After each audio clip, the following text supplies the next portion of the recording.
Hey everybody, Asher here. Hope you're well. Welcome back to Roadwarden, where we have just passed by the very sickly old Pagos and have made our way to a mountain with a certain right symbol carved into it.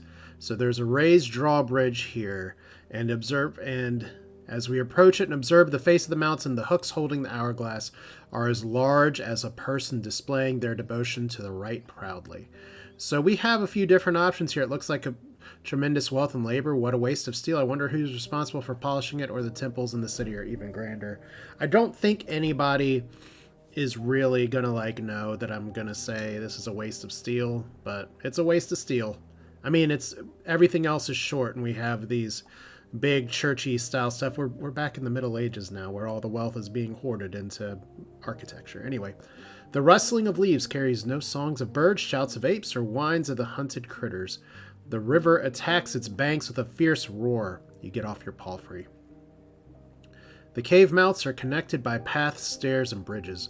You don't even see any people, but there's smoke coming from one of the entrances, and you hear muffled thuds of a hammer. The gardens are weeded, the buildings firm, the green trees on top of the mountain bear red and brown fruits. Two round sticks are tied with a rope to a nearby rock. You grab them and take a closer look. They're calves. So we can be friendly, we can be playful, distanced. Distance is make a few firm hits and wait patiently. Let's shout a greeting. I think we learned before in Creeks that we need to be a little friendlier than maybe we were trying to be a tough, badass warrior at first.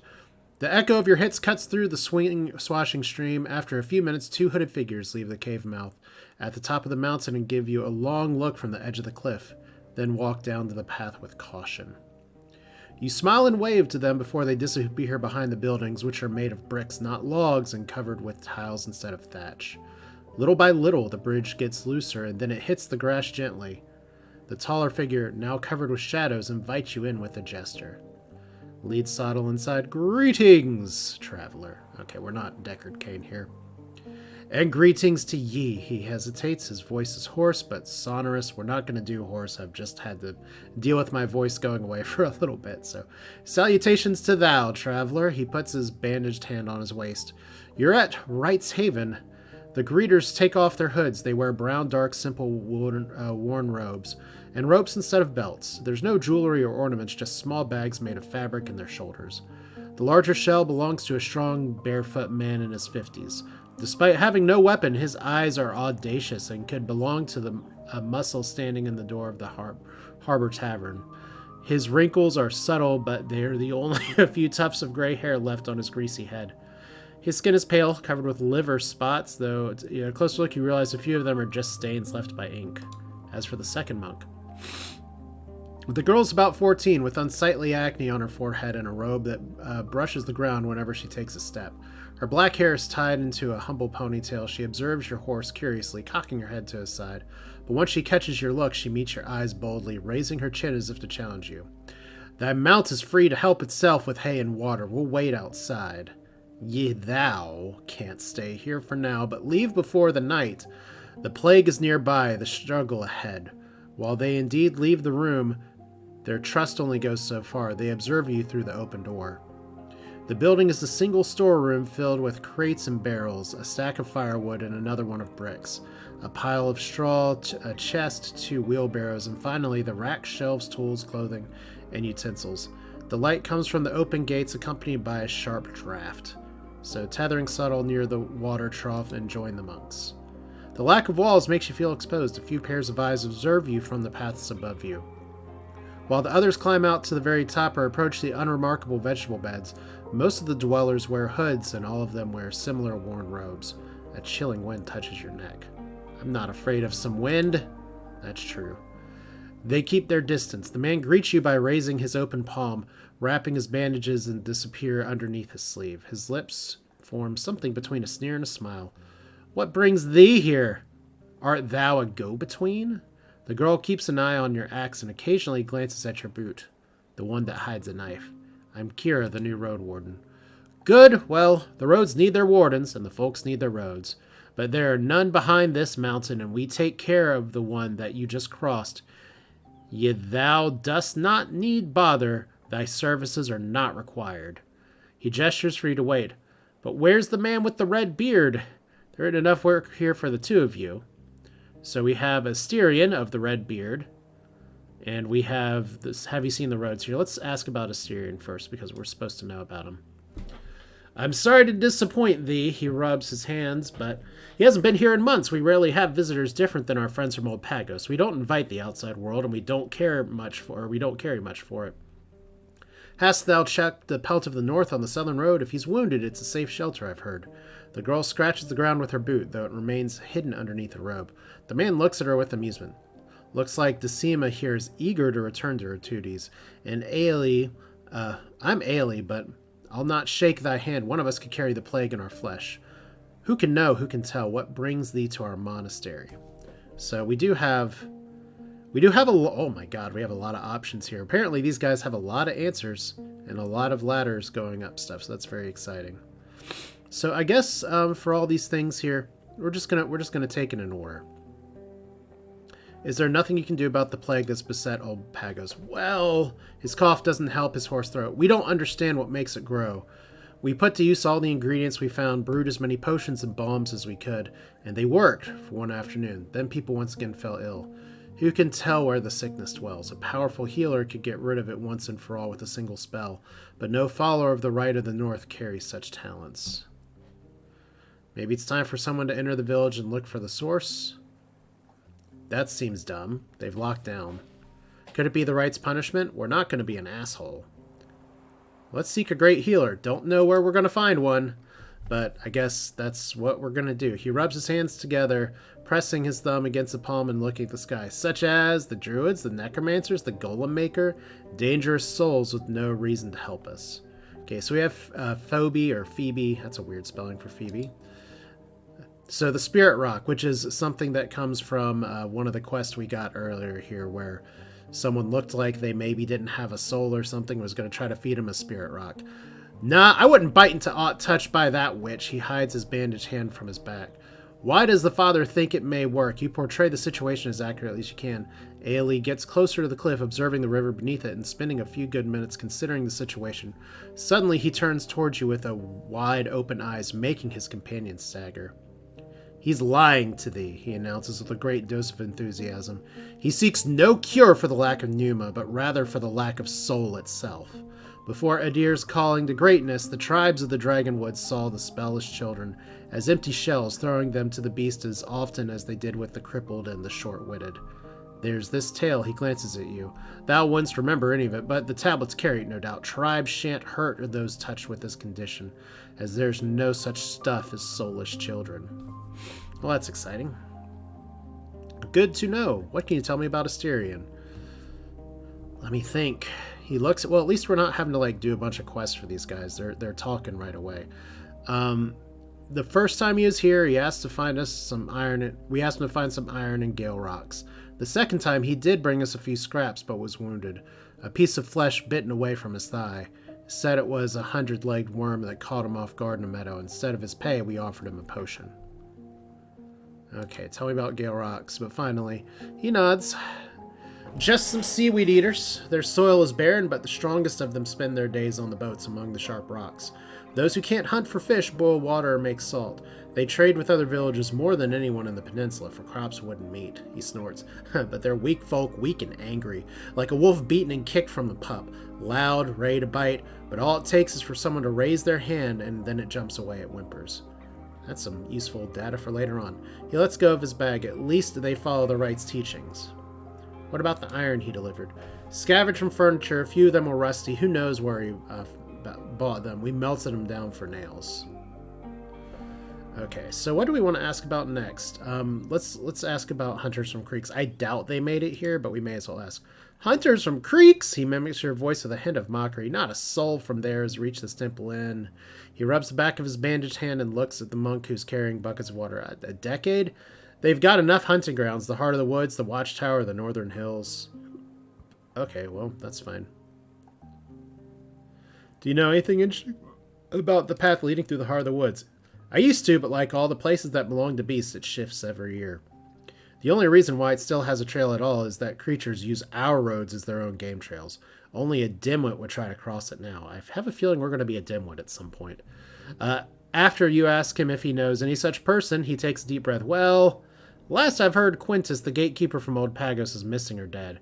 He's a brute and an idiot. Can't understand jokes. Can't stand weaklings. If thou ever meet him, just smile and let him speak as much as he needs to shut up. Local bandits. Once again, probably not coming to the mountainside here. Then ask the villages. He looks at the wooden entrance hall behind you. No group is going to bother us, for they've got no understanding of our pneuma and potions. Alright. What do you know about the necromancers of the north? That's a good question. He rubs the liver spots on his forehead with the bandaged hand, looking with one eye and his short companion this and that. Well, what do you think of white Martians? I don't think much at all, as the tribe follows Laurentius. Their priests, they're no longer our allies. Who knows, maybe he's the reason why so many travelers have disappeared from the roads. Decima scratches the ground with her boot, humming a tune, but Ellie tells her to shut up, so they know more than they're letting on. He carries on with sudden anger. The story's as old as the rights tablets. Tribes look at monsters and ask themselves, how can we use them? Their pride pushes them into their own fall. They hurt the innocent, then vanish in flames or awake as empty ones. Well, do you got any thoughts on this guy while we're here? He's never been here. He's locked in that hut, a prisoner of his own conscience, speaking to his tribe as to children. Could there be a darker joke? A necromancer who calls himself a prophet. He snorts. Decima puts on a wide grin. What's next? An emperor bathing in blood? No follower of the right could survive such a fall. Well, what was White Marshes like before the priest's arrival? Far from lovely, he smirks. His smirk softens as his eyes grow worried. It's been struggling for years with food, children, and beasts of the bogs, the traders. They were strangers to us even in the old days, when they used to join Old Pagos in their pagan feast. He looked at Decima, who listens to his tale curiously. But then the monks arrived, and that bridge went down with flames, and when the missionaries reached the bogs during the years of war, there were already some wounds that could never be sealed, not even by a shared prayer. Do I need to ask him what his stance is on necromancy in general is? I have a pretty good idea, so let's go to some other questions here. Would you like to barter? Not today, not before the spring. Okay, well, that's not us then. Our order uses every bottle we make to help the sick from Old Pagos as well as to protect here. So I could bring you dragon bones or something that doesn't grow in the mountains. He looks at a steel hourglass hanging on the wall. Taste softens tools to murder. We shall crave not. One thing we lack are delicacies we could offer to the sick and weak, but thou wilt not find such a thing in this sad land. How about a job? He puts his hands together repeatedly and taps his fingers. After a few breaths, he straightens up. No. So, they don't trust us enough for that. Why can't I spend the night here? Probably because they don't trust us enough again.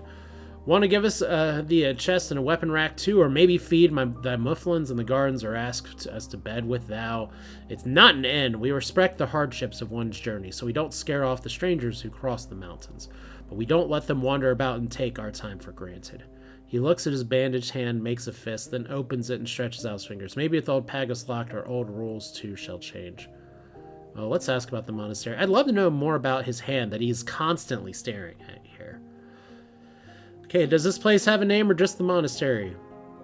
It depends on who thou askest. It's the largest temple in the side of Hag Hills and the only one besides the sacred cave in Gale Rocks. He points to the hourglass. It's the right summit or the temple of Old Pagos or high caves like they used to be for my nana. He rests his thumb below the rope in a waist. The tribes come and go. The names shift. For now, all we know what we mean by the monastery. Okay, what can you tell me about the order? How does one describe the air they swallow, the water they draw each day? His contemptuous yet playful smile makes it clear that he doesn't seek your answer. I can't tell thee it's not old, but older than thou, and that its monks work and pray. But it's not a place, nor a congregation.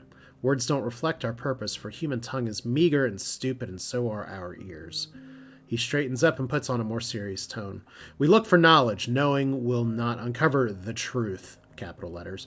We study herbs, mushrooms, rocks, and winds. Old Pagos feeds us, and we take care of its orphans. He glances at Decima, obviously, one of the Old Pagos orphans. Heal its sick, write down its stories. We silence our thoughts, fix our past wrongs, doings, and seek peace and understanding. I've seen and touched stuff I can't even name, and they were delightful. I now find no difference between what I will do to keep my shell alive and what to fulfill the right's will. An old woman without her hood, who leans forward while walking, exits one of the caves and walks along the rock face, from time to time stopping to place to watch the garden. The scars on her face can't distort her kind smile. So, leader? He crosses his arms and takes a look at the cave mouths below him, then gives you a harsh look. If our prelate was willing to see thee, they'd let thee know. I'm willing to prove I'm trustworthy. We'll see. Maybe. Well, that's fun. Tell me about your faith. He takes a deep breath, puts on a hood, and closes his eyes. His voice, while still hoarse, becomes a monotone, like a scribe reading a list of the dead. I could probably do this one. The right is the greatest of souls, the wall of light that protects humankind, the life after death. Those who follow their teachings will abandon their shells. To follow means to guard right's tribe and help it grow in strength and peace. To achieve this goal, one needs to learn and to accept the creation in its nature. This allows us to shape matter's souls and pneuma without turning them against us. To be a monk means to find freedom in right's tablets, to abandon one's ambitions. To serve right's will, to let it build my salvation. I prepare the tribes for their end. What a nice catechism. He takes off his hood again. For the first time, you see true gentleness in his eyes. May these words be carried with my blood, so be it. I could say, so be it. He smiles and adjusts his robe. See, a little bit of friendliness goes away. Yes, may they be written on my soul. You catch a glimpse of resentment from Decima's face, but she turns away at your gaze, shaking her black ponytail, so somebody doesn't believe us. What knowledge do you have of the peninsula? No, he signs. The order protects when it knows, and we seek no wealth. You remind him of your trade, and he responds with annoyance. Knowledge builds and destroys cities. We, he points to two monks who were seeking snails among the garden's patches, are responsible for what we bring from our journey. A blacksmith isn't judged by the deaths of their swords, but they oughtn't sell them to scoundrels. All right, so here's some good points of conflict here. Try to keep it safe, use what I learned to protect people. Remember, our overall goal is to find a new home for ourselves here. Were you never tempted to do something great with your knowledge, or if you believe that there's freedom and peace in understanding the world, it seems strange that you wouldn't share with what you know with other people. Now we're turning into Captain Asshole. I like that answer. He scowls at his young companion, who grins back at him like someone who's just won an argument. He wipes his bare hand on his robe. Well, maybe, who knows, but it takes more to find peace than just knowing stuff. Wisdom needs order of thoughts, a healthy and humble soul. One can lead to the other, but doesn't have to. It's crucial for everyone's safety that we value our trust. All right, do we have other questions here? I'm not going to ask about becoming a monk. Kira has no interest in becoming a monk. I have some other questions. I have some questions about the monastery. I don't know.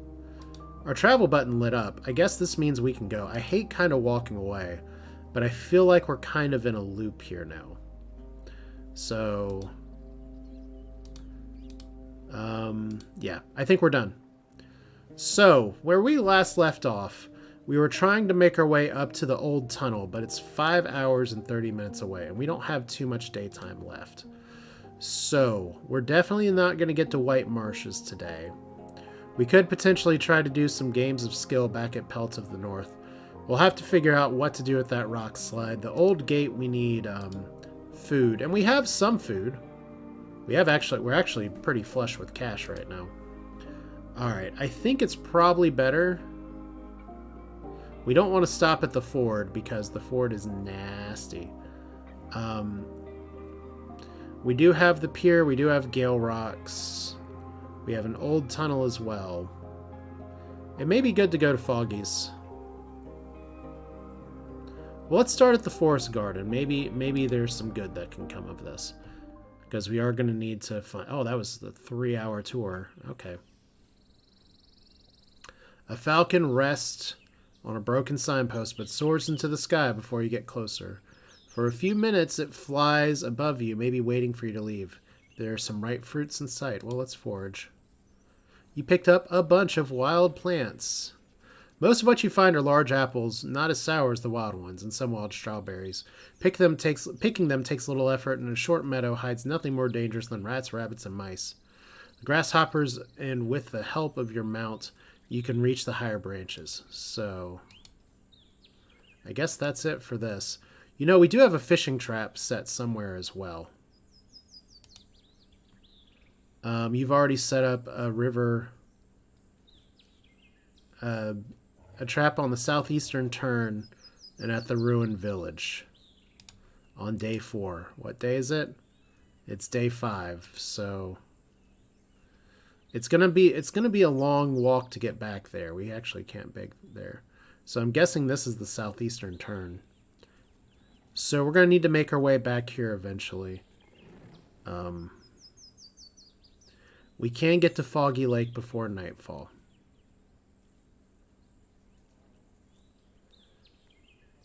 We can't go there yet. We'd have to pay him to get through. Gale Rocks is up here. Creeks is up here. Yeah, we're going to have to just get to the old tunnel tomorrow, I think. Let's go the Northern Road one more time. Maybe we'll get some good stuff here. All right, so you prepare your axe, hearing the suspicious rustle coming from the meadows. It's actually almost nighttime. But whatever's behind it is now turning away. The Howlers gather around you as you approach their tree. The smallest of them are hanging from the branches, while a few larger ones get on the ground, observing you with tall grasses. So we can try to... I try to plug my ears. You stick the wool in your ears. The first touch is soft, but as you push more of it inside, the plugs keep falling out and distract you. While the newly muffled sounds, the howling gets less intrusive, but as long as you have ears, some of it will reach you. Can't look for the owner of the rawhide. Let's try to scare the Howlers away. You're yards from the closest tree. The Howlers are climbing, swinging, browsing leaves, and seeking bugs in the meadow. Only a few of them pay attention to you. You could start with an attack from a distance, but there's no way you could take down an entire pack. The best you can hope for is scaring them off. So, I guess the question is, how many crossbow bolts do I have? I have a simple arrow. I have 7 bolts. I did just buy some bolts. This looks like a job for a crossbow. You load the smooth weapon and take some time to aim, looking for the beast focusing on eating rather than playing. You pull the trigger, the monkey screams, still alive but holding its wounds to its side. It falls to the ground, miraculously landing on its paws. You get noticed right after that. The creatures howl even louder, pointing at you and jumping between branches. The wounded howler runs north into the meadow, complaining through its shouts. Its largest companions land on the grass. We move forward. The confused howler stepped back, not sure why you're not running away. I think it's time to see if we can just shout and scare these guys away. At first you doubt your shout is going to be heard, but once you add to an aggressive gesture, the creatures get quieter, allowing your voice to spread wilder. Some smaller monkeys cuddle to each other and hide their faces. Those on the ground take a few steps forward, but they keep looking at each other as if hoping one will go first. It's time for a confrontation. You get dizzy, but try to keep your movement swift and confident. The muffled sounds, while annoying, remain at the edge of your senses. We reach forward, leaping for my axe. You clash with one of the creatures and the weapon, and I love this. We can't hear anything, so there's actually no battle music because our ears are plugged. That's a really nice detail. Or an oversight, but I'm going to assume it's a detail. You clash with one of the creatures and the weapon lands on his shoulder. Your axe cuts fairly deeply. The beast jumps away, screaming, then tries to get on its 3 other limbs. You make a few dangerous swings, keeping the other beasts at a distance. They try to surround you, but you manage to keep them up with them. You're not sure you can protect yourself from all sides at once, especially without a shield, but for now you're in control. Turn to the next opponent. You look around, but no more creatures try to approach you. You step forward and raise your blade. The wounded monkeys run away, and the others follow soon after. They don't look back. So you doubt they'll forget the threat you pose, so we put away our weapons. Hooray! You turn to a grazing sottle. Well, if I had a fish trap, I could do this. We search the area looking for traces of the owner of the rawhide. So we're tick, tick, tick on the time. After an hour, you find no corpse, but the trail of the fight tells you enough. A human was dining near a tree. A large cat jumped them and dragged them through the meadow north. For a few minutes, you follow broken blades of grass, losing track more than once, deceived by paths used by howlers, which are now following your march anxiously, even though we just scared them off. You reach a gully, then a thick forest growing into a cauldron-shaped basin. The branchy trees are taller than 3 houses placed on one another. The beast dragged the humans through the thicket, and scratched skin left blood on the edges of the twigs. You consider walking in, but as you look around, the howlers are getting more numerous and confident. Sitting, I read that as shitting, but that's probably also true, on every tree in sight, threatening you with their shouts. The path is too overgrown for Sottle to follow you. So to enter the woods, I'll need to leave it foggy, so we need to step back. And it's rather clear the huntress can't be helped anymore, which is also true. So it's too late to enter the lair of the Howlers. That's true. I guess it's time for us, because we actually can't get to Gale Rocks in time. Turns out things are a little slow today. We could go to Creeks. So until the lair of the Howlers, fascinating. We can't get there and back and return before nightfall. Maybe we can try that tomorrow. Let's go to Foggy's. I think we still have a meal that we're owed here. The grass in the animal pen has managed to grow back a bit, which your mount welcomes with droopy, relaxed ears. So we approach the foragers. One of them tells a story, but stops as you approach. Illin's frowns. Aye? So these three didn't return here. Let's see here. They won't be ready to start the hunt for 5 more days. That's good to know. How would they, growls Savitsi. They don't waste our time. We don't bother with theirs. Illin's eyes are a bit warmer. Efren always asks us. They ate there on the stairs, then left days ago. They don't want to get in each other's way, so they plan to spread. That's all I know. Seeing your look, he spreads his arms in an awkward shrug. They were laughing, eating, all confident and strong. I didn't know they would disappear. You consider his words when the shorter man starts to snap his fingers. Wait. I heard one thing. Something, yeah. That they won't go north because of dark magic in the tunnel. Well, that's smart of them, concludes Illin with a humble smile. Oh, great. We got a lantern to go towards some dark magic. That's fun. Better than nothing. I'm sure they're fine. So, Kaius, your boss told us you have some sort of visions. He meets your eyes and straightens up, reaching out to you with his dirty hand. Oh God, we're gonna let him. It rests on your shoulder like a bird. Your nose tells you that he hasn't washed in quite a few days. Oh, this is gonna be so awkward. The right hears the prayers of the people. I mean, the 10 cities, all the tribes, and the emperor, or the empress, and the priest, merchants, farmers. We thought things were lost, the glory behind us, punished by humiliation for our weak hearts.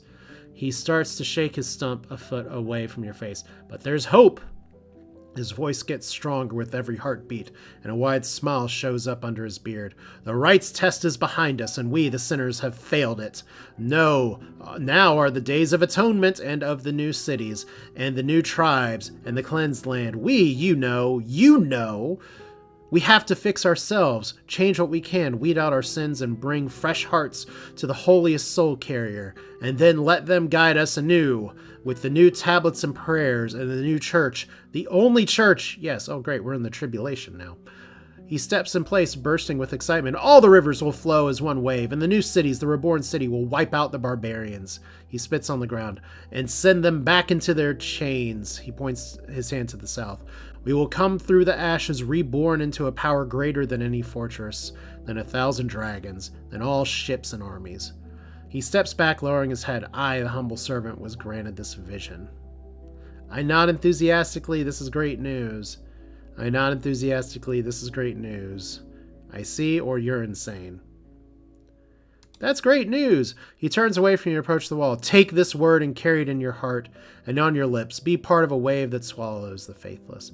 See, Zivi presses a clenched fist to his lips, stopping himself from laughter or screaming, while Illin looks at the prophet with concern. Don't encourage him, friend. It's not right. So we walk away. Let's enter the tavern. All right, so Foggy's here. We do have some news from Old Pagus, and we've heard there's some bandits in the north. Well, before that, let's see if we'd like to eat. She stretches her arms. Give me a moment. You sit down to clean a table. After a few moments, the keeper brings you a baked cold pheasant and a raw eggplant. Delicious. It's already late, so you devour everything that's in front of you. Foggy mentions you've already paid for another 1 meals. All right. So she does have rumors. She doesn't trust me enough to say what she knows about Asterion. Let's talk about Old Pagus first. Well, we got a dragon bone for that. Listening to your tale, she rubs her forehead. Well, not what I was hoping to hear, love. But I'm glad you went there. Better warn the other settlements. Folks should know before they send their own messengers. It's going to be a rough few seasons for all of us. She pulls out a dragon bone from her pocket and tosses it in your direction. Here, good job. She steps towards the ajar door and looks at the lake. Let's ask about the bandits. She makes an annoyed grimace. Ha! Can I tell you, dear? You know how it goes. Lost souls need a new path after an awfulness finds them. But the years go by, and it doesn't get any easier. One day, they take a pile of firewood. Another one, some bread and clothes. And then they start hurting folks. There's no way back, even if they're not all cruel. You ask her some more, but she's reluctant to give you straightforward answers. You don't have to worry about Glaucia's band. I never mentioned her. You don't have to worry about Glaucia's band. They hunt, sometimes take this or that, scavenge after folks who get jumped by beast. But she never tried to threaten my place. You're safe here. Why would they try to bother a Roadwarden? Well, she might be right. Some bandits are just desperate, or I frown and bite my tongue. If Hobbleman sends their soldiers out here, she may face consequences for the outlaws. Let's remember, let's go on our new life path here. She tilts the a window shutter just by looking at it because she's magic. Want me to do anything else? She scratches the stump on her missing arm. Her powerful voice carries a hint of a threat. I need a soul who can handle a delicate task. I'm not sure it's you, dear. Well, we'll have to try to get some more trust with her somehow. Questions about the peninsula? What do we want to ask about? The monastery? I haven't heard of such a place, dear. Oh, anything else that we've learned about? The tunnel. There's nothing to find there, dear. The seaside entrance was sealed for 2 years now. She pauses, then pretends to wipe her forehead. Or make it 3. Oh, time sure doesn't wait. You encourage her to go on. Other than the tunnel, there's a few chambers in there, some made by beasts, other by folks from Gale Rocks. The guards needed a place to stay around and ways to get rid of bears and such. Chambers for sleep and food to store supplies. Una, the digger from Rocks, used to know all about those corridors. You ask about anything unusual that could have been left by the previous dwellers, but she frowns. Possessed by an adventurous spirit, love? Nah, I doubt you'll find any treasures. Even if you had a lantern with you, just watch out for the pointy rocks hanging from the ceilings. They're brittle, but heavy enough weight to crack your skull. Well, hey, we got some new info. What else here? If we look at the map. Let's look at the Howler Den. Howler Den. Let's try Howlers. No, we can't do an apostrophe. Okay. What about the statue of a woman? I haven't heard of such a place. What about just the statue? There are many such places you could call the... Oh, motherfucker.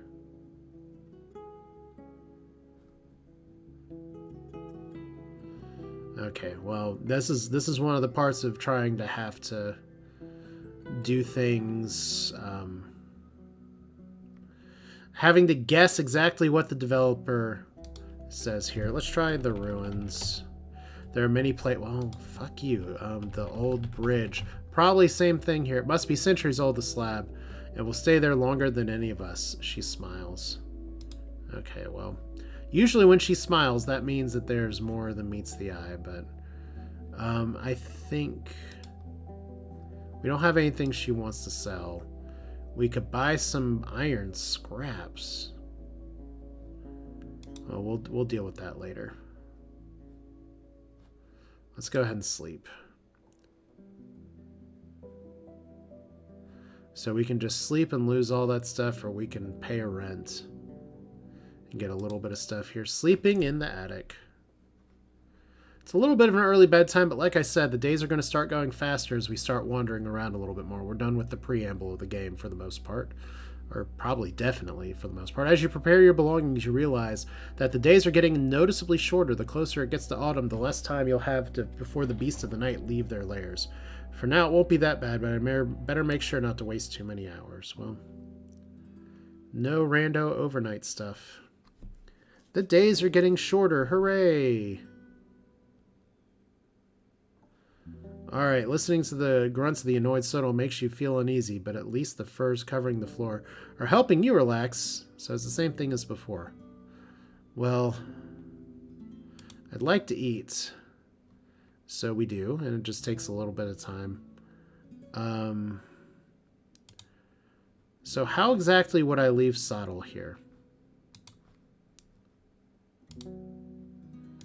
apparently not like that. Because I kind of want to see if I can go deeper. There's nothing more to say. Alright. Because I do want to go to the old tunnel too, but let's go to the lair of the Howlers first. This could end very poorly, and I probably should have quick-saved. You're more used to Sottle's Trot. In fact, we're going to quick-save right now. Because we're not doing an Iron Man run of this, that's for sure. You're more used to Sottle's Trot than your own gait. You rush forward as if you're tracking your next meal or delivering a message. After a few minutes, the light dancing in the calm surface of the lake lures your eyes, and the whispering meadow calms your breath. A fine opportunity for a stroller. I need no calming down. The less time spent on the road, the better. Oh, this is fine. You stretch out, then allow your shoulders to rest a bit. Your pace lets you observe the fish trying to catch their tiny prey above the water. See, I was worried the other one would make us like run and lose vitality and shit. The nest hidden among the branches, the mouse living in an old stump. So far, no larger beasts have approached the road. You reach a trail of blood again, then the gully, then the shadows cast by the trees makes you alert. As if you're entering a very different world. Your axe is not much comfort. You take a better look at the belts, cords, the rest of your equipment. Having no horse, you find a way to squeeze through the thicket. So let's walk down into the Valley of the Shadow of Death, or something. Not much light gets through the tree crowns. The cauldron-shaped basin is filled with howls of monkeys and chirping insects. As soon as you enter the lair, hundreds of throats burst up with threats and worries. Some of the monkeys run away, others gather in groups, following your movements like a loyal squad. Their gurgling is distracting, but as you look through the darkness, there are countless more black and golden furs letting out their ghastly cries. The distant army is hardly aware of your arrival. Most of them eat, sleep, or groom their companions. You follow the trail of blood, but it only leads farther downhill. Your head starts to spin for the overwhelming noise. Well, putting trust in the earplugs, that's for sure. The sound gets gentler in your ears, but no matter how much you try, your thoughts keep returning to the vibrations in your head and stomach, and the burnt pain that grows slowly. Your plugged ears may keep you safer, but not for long. The first large monkey touches the ground, but after you raise your axe and show your teeth, it climbs back up again, though you're right away notice a similar movement on the other side. Nothing attacks you just yet. It's obvious to you or any other human could never single-handedly put an end to such a grand pack of creatures, but if you broke through their strike, maybe the rest would be too afraid to push on, especially if they remember what happened to them last time. So we could say that I'll never get to use this opportunity again. There's no way the Huntress survived such a blood loss in the Valley of Monsters. No need to put myself in danger. You know what? We quick-saved. Let's be bold. Alright, the monkeys observe you with respect, pouting their lips and growling, but keeping their distance for quite a few breaths. Soon the first monster falls from a high branch, breaking through the foliage and shrubs, then leaps at you with a shout. You reach for anything that could be of assistance. Well, we do have force.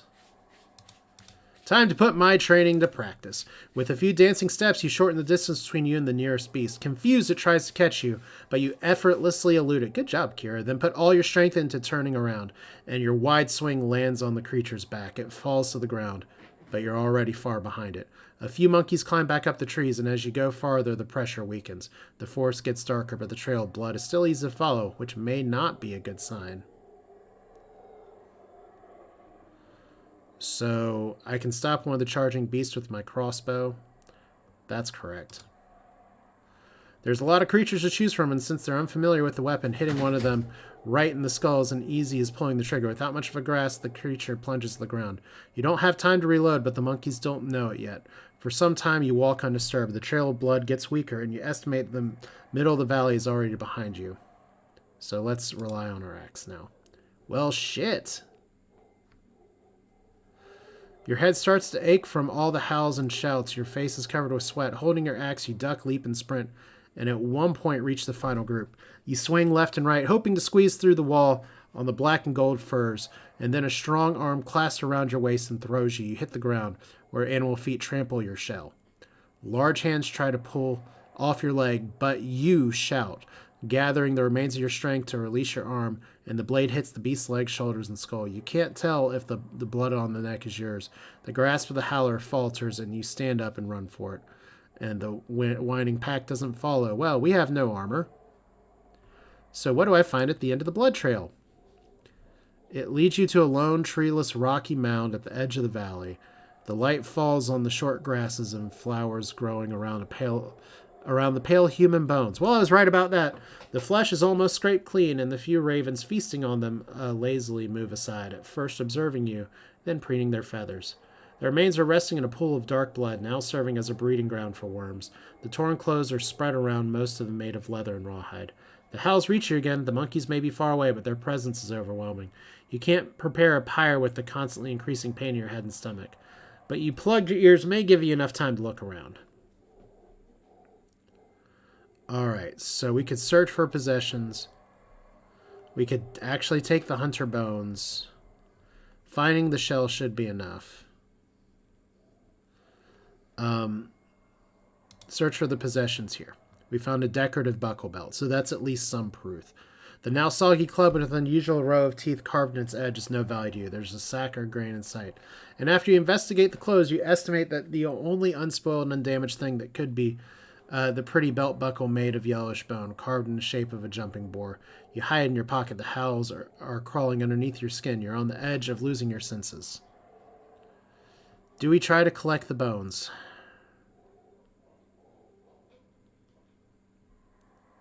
Look for the beast here. You spot not a single wolf, bear.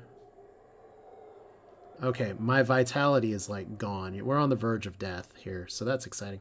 The paw prints around the corpse are so muddy it's hard to identify, yet none are so fresh that you should worry about them. One thing that catches your attention is that there are no marks of 8 feet anywhere nearby. The howls are shaking your shell so much. We need to leave. Well, there we go. You hold your head briefly, hoping it will stop spinning, then rush towards the gully. The monkey's howls are both painful and desperate, which seems proper while you run through the blood and shells of their pack members. Once you reach the meadow, you gasp for breath, and your guts stop twisting around your soul. Hooray! You glance at the belt buckle. It's not extraordinary, but it may be worth a dragon or two. Alfred will surely appreciate your efforts. I did it to keep the roads safer. Well, maybe, but you better feel good about that. Well, I've seen better days. We are too exhausted to use our training here. We may as well go up to creeks. I don't know about going into the old tunnel when we're so exhausted. I may just have to rest through the day here. So here's creeks. And I just want to make sure here we actually don't have another place to go. We can't just get back to that right now, and it didn't appear on the map. Well, let's see here. We stink. We're dying. Approach the shallow creek. The oak ash soap is not enough to get here, but I'll spend an hour and remove the bloodstains from my clothes, so we're a little better. We're still, like, dying. Jump into the stream. Apparently that's not healing us. Your clothes are torn and war. That's fine. Alright, so let's go to Elfrin here. We're already halfway through the day. He's inside a house of gathering, comparing a few sharpened cudgel paces on the tables. Once he notices you, he purses his lips, then lowers the wolf's head and partially covers his eyes. Well, that's probably because I look like shit. Alright. So he doesn't trust me enough to tell me about his brother. Let's talk about the hunters. Any good news? Dahlia is gone. He interrupts your tale many times, but having little knowledge to spare, you can't satisfy his curiosity. Caught by a cat, buried by howls. A grim, violent tale. He looks around. Let's hope there are no eavesdropping children in sight, he says emphatically, but as no one responds, he carries on. But do you have anything to prove your words? Well, it's a good thing I didn't bring the bones, because I found this belt buckle. Take it.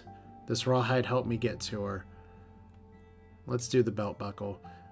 I was so hoping you were lying. He reaches for the buckle without giving a closer look. I'd recognize it anywhere. Dahlia had a gift, always ready to give up the hunt if it were to mean more time to craft for her. A sudden realization comes of, shag it. I hope the cat didn't play with its prey. Best not to think about it. One bit of bad news isn't all. Maybe the others are fine. So I'll tell you if I find anything else. So we found some hunters. Wasn't he going to pay me for this? Hey, hold on. Ugh, okay. Do hunters from the Pale to the north hinder your job? No, they only get closer when they chase after wounded prey, so our would stay mostly the same. You could have another village twice our size. He glances towards the gate. Halfway from here to Pelt, and there would still be more than enough game for every belly as long as they would forage and set up farms. You ask him if he has ever considered joining professional hunters, but he takes off the wolf's head and gives it to you so you can take a better look. It's weirdly warm from the sun. That's the only wolf any of us has felled in the last 5 years, you see. Not that we're cowards, he suddenly raises his voice. Our trade isn't like the big game hunters. I place fish traps, put glue to catch birds, shoot rocks at rats and rabbits. When in a group, we may seek a roe deer or aurochs. He takes a hat back and looks at it with nostalgia. Those in the inn seek trophies, not meat, so they hunt for big beasts. Ones that, fight back. Our ways are different, but I like that bunch. At least they smile, unlike the others in the peninsula. Hunters will always find a common tongue. Once you see enough blood and guts, you have to laugh or go crazy. Speaking of which, what about nobody having weapons here? Not because of some priest prattle. We just have neither. He taps the sharpened obsidian in his club proudly. But we do what we can, and with a fine result. We hunt nothing larger than a deer and cast rocks from slingshots. Ella hopes to trade for copper with his firewood. Chairs. We'll see. His eyes tell you that you'll see nothing of the sort. There is even a traveler here a year or two ago who was seeking ore from this land. He went to the eastern ravine at the foraging grounds south of here, and he gives you a playful look and then suddenly clasps his hands as steps forward, making the wolf's jaw bounce up and down, dead. His tent's still there, but his shell went to the fogs. Let's see here. Foraging ground. Eastern ravine at the foraging ground. So I guess it's that. I'll have to take a look. What do you know about the road in the heart of the forest? I know to avoid it. Blood there. Seeing that you're waiting for a longer tale, he adjusts his heavy cloak, spending a good minute on making sure that you understand it's a dangerous place. You'll do better riding around it. The northern road is the safest, he concludes. After you insist that any sort of guidance may be of use, he scratches the wolf's head. I've heard from a friend that gnolls were moving there. Those very small beast folk, He moves an open hand to close his hips, portraying the height. They threaten you until they give you some meat, until you give them some meat, and that's all they'll eat. No fruits, no, I don't know, bones, but it's the fright tapes that scare me the most, and there's an entire family of them. Trust me, if you ever hear the terrible scream of a human somewhere in the tree crowns, run as fast as you can. Don't seek it, and certainly don't fight it. Just ride as fast as you can. Terrible scream of a human in the tree crowns. We've actually run from one of those already. Damn, okay. Let's talk to old Halva here. If we need supplies... I'm going to buy another fish trap if I can. And I'm going to buy a chicken. So that'll be fine. So we can have fish traps all around.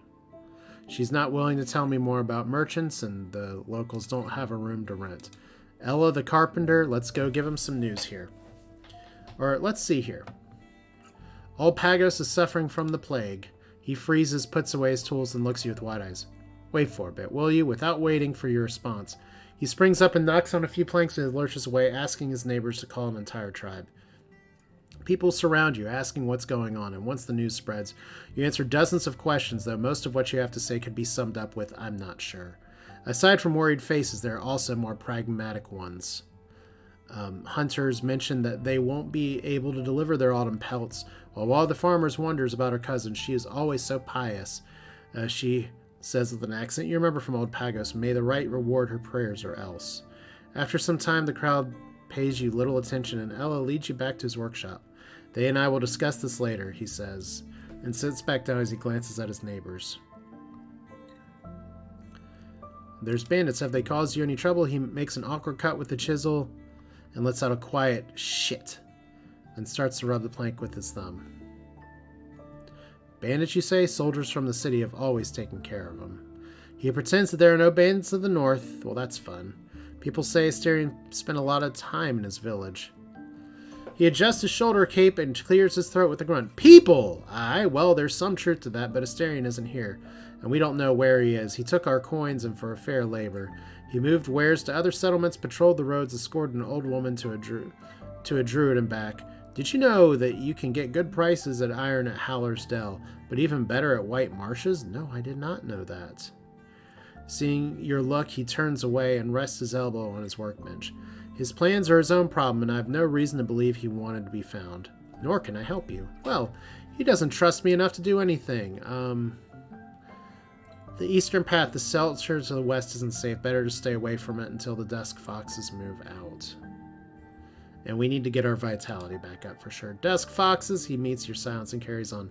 I don't know what that is. You describe their looks and the threat they present as L observe the clouds. Sometimes asking you to explain more, he finally squeezes his cloak and reaches for a coin that's been resting on the workbench. Well, sounds not as dangerous as a tribe of goblins, but it may be better for us to hunt them down in spring. We may need your help then. For now, a single dragon bone will be good. Thanks. Alright, news from the eastern road before we travel the followed tree. It is too late. We'll let you know if there's anything else. So we visited everybody. We've tried to bathe our shame out because now we're dying. You know, that's one of the questions here. If we go the old tunnel, I mean, I'm not dead, so we don't need to quick load.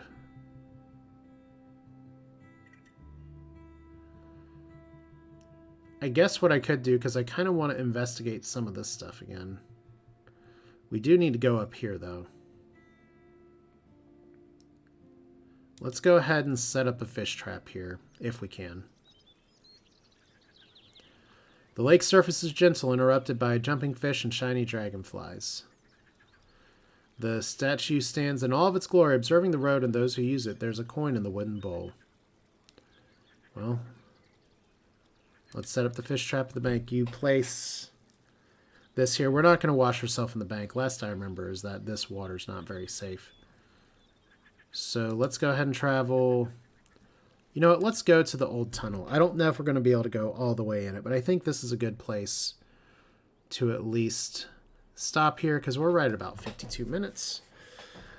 Yeah, that was I'm a little in pain. People will stay away from me. We need a proper bath. That means at some point we're going to have to go back down to Howlers Dell. Could technically go back to Howlers Dell today before the day is done. But we may do some spelunking first instead. That'll do it for this one. This is Asher with Roadwarden. Next time we're going to go into the caves, see what we can get, and then see. There's probably some way to do this business better, but we did get some info on the Howlers, and that's enough for me. Thanks for watching. Hope you enjoyed it. We'll do this again soon. You all take care.